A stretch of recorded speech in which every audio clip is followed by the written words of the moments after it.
The message concerning the valley of Hazayon. What troubles you now, that you have gone up to the housetops? You who are filled with turmoils, a noisy city, a city of revelry. Your slain are not slain with the sword, nor your dead in battle. All your rulers have fled together. Without a bow they were taken captive. All who are found in you are bound together, who have fled from afar. Therefore I said, look away from me, let me weep bitterly. Do not try to comfort me because of the ravaging of the daughter of my people. For it is a day of uproar and treading down of the people, and perplexity by the Adon Yahweh of hosts in the valley of Hazayon, breaking down of a wall, and the crying to the mountain. And Elam bore the quiver with chariots of men and horsemen, and Care bare the shield. And it shall be that your choicest valleys shall be filled with chariots, and the horsemen shall take up positions at the gate. Then he removed the covering of Yehuda, and you looked in that day to the weapons of the house of the forest, and you saw the breaches of the city of Dawid, that it was great.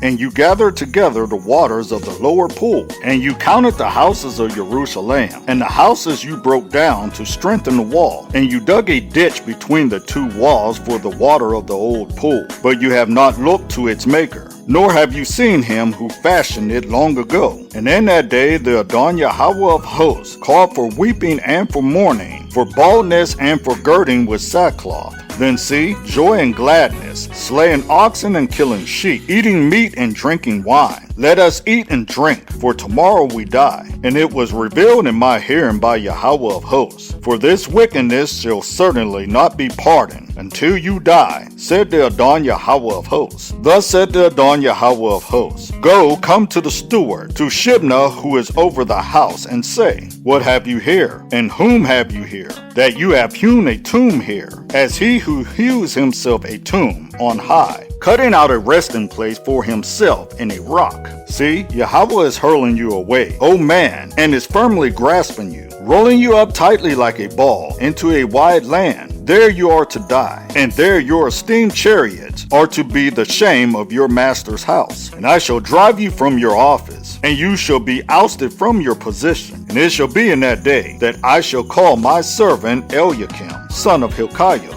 and I shall put your robe on him, and strengthen him with your girdle, and give your authority into his hand. And he shall be the father of the inhabitants of Jerusalem, and to the house of Yehuda. And I shall place the key of the house of Dawid on his shoulder, and he shall open and no one shuts, and shall shut and no one opens. And I shall fasten him like a peg in a steadfast place, and he shall become a thorn of esteem to his father's house. And they shall hang on him all the weight of his father's house, the offspring and the all shots, all vessels of small quantity, from the cups to all the jars. In that day declares Yahweh of hosts, the peg that was fastened on the steadfast place shall be removed and be cut down and fall, and the burden that was on it shall be cut off. For Yahweh has spoken.